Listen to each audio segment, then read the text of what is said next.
Edinson কাভানির অনুপস্থিতি এক মুহূর্তের জন্যও বুঝতে দেয়নি নেইমার জুনিয়র, কিলিয়ান এমবাপ্পে ও অ্যাঞ্জেলো ডিমারিয়া। তিনজনই করেছেন 2টি করে গোল।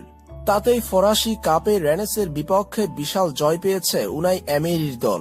গতরাতে লিগ ওয়ানে 9 নম্বরে থাকা ক্লাব রেনেসকে 6-1 গোলে উড়িয়ে দিয়েছে পিএসজি। ম্যাচের 6ষ্ঠ মিনিটের সময় দানি আলভেজের কাটব্যাক 6 গজ বক্সের মুখে পেয়েও লক্ষ্যভ্রষ্ট শট নেন এমবাপ্পে। তবে নিজেদের অর্ধ থেকে উড়ে আসা বল ডি বক্সে পেয়ে 2 মিনিট পর দলকে এগিয়ে দেন ফরাসি এই তরুণ। ম্যাচের 17 মিনিটের সময় মার্কো ভেরাত্তির পাস থেকে বাঁ পায়ের জোরালো শটে ব্যবধান দ্বিগুণ করেন নেইমার।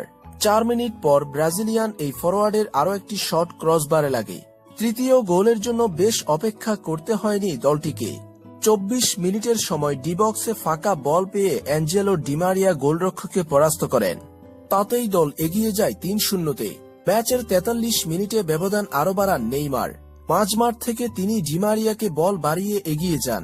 আর্জেন্টাইন এই ফরোয়ার্ড ডান দিক থেকে ক্রস দেন এমবাপ্পেকে। নিজে শট না নিয়ে ডি বক্সে বলটি পাঠিয়ে দেন এমবাপ্পে। এরপর নিজের জাদুকরি দেখিয়ে সেই বল ধরে অনায়াসে গোল করেন নেইমার। তখনই নিজের দ্বিতীয় ও দলের হয়ে চতুর্থ গোলটি পূর্ণ করেন তিনি। ম্যাচের 66 মিনিটে সফল স্পট কিক থেকে একটি গোল শোধ করেন রেনেসের ফরাসি মিডফিল্ডার বেজেমা। তবে পরপর 2 মিনিটে পিএসজি আরও 2বার বল জালে পাঠালে বড় ব্যবধানের জয় নিশ্চিত হয় পিএসজির।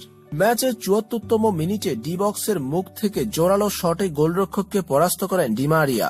এর 2 মিনিট পর পাল্টা আক্রমণে আবারও জালের দেখা পান কিলিয়ান এমবাপ্পে, যাতে করে 6-1 গোলের বিশাল জয় পায় প্যারিস সেন্ট জার্মেইন।